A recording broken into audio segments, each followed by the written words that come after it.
కృష్ణా జిల్లా గుడివాడలో కూటమి నాయకులు ఏడాది పాలన వేడుకలు నిర్వహించారు. ఎన్డీఏ ప్రభుత్వ పాలన ఏడాది పూర్తి చేసిన సందర్భంగా వేడుకలు చేసినట్టుగా జనసేన పార్టీ జిల్లా నాయకులు సందు పవన్ తెలిపారు. ఈ కార్యక్రమంలో కూటమి పార్టీ నాయకులు పాల్గొని రంగవల్లుల పోటీలు విజేతలకు బహుమతులు అందించారు.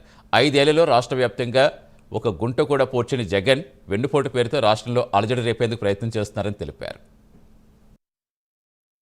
నేడు ఈ సంవత్సర కాలంలో చేసినటువంటి సంక్షేమ కార్యక్రమాలు అభివృద్ధిని దృష్టిలో పెట్టుకుని జనసేన పార్టీ అధ్యక్షులు పవన్ కళ్యాణ్ గారు ఈ జూన్ 4వ తారీఖుని ఒక పండగ వాతావరణంలో, అది కూడా ఆంధ్రప్రదేశ్ ప్రజానికం అంతా కూడా గొప్పగా చేసుకునేటువంటి సంక్రాంతి, దీపావళి. సంక్రాంతి ఏమో సిరులు మన ఇంటికి వచ్చే టైం, దీపావళి ఏమో నరకాసుడు వధ జరిగితే దీపావళి చేసుకుంటారు. అందుకని పవన్ కళ్యాణ్ గారు చాలా ఆలోచనతో ఈ రోజున ఒక సంక్రాంతిని, ఒక దీపావళిని కలబోసతో ఈ రోజున ఈ కార్యక్రమాన్ని జనసేన పార్టీ ఆ నాయకులకు పిలుపుని ఆ కారణం చేత పవన్ కళ్యాణ్ గారి ఆదేశాలని పాటిస్తూ నేడు మా కార్యాలయం వద్ద ఈ యొక్క రంగుల హరివిల్లుల్ని మా జనసేన పార్టీ వీర మహిళలు, తెలుగుదేశం పార్టీ మహిళల ఆధ్వర్యంలో ముగ్గుల పోటీ కార్యక్రమాన్ని నిర్వహించి వాళ్ళకి బహుమతుల ప్రదానోత్సవం కూడా మేము చేయడం జరిగింది. నేడు ఈ సంవత్సర కాలంలో చేసినటువంటి సంక్షేమ కార్యక్రమాలు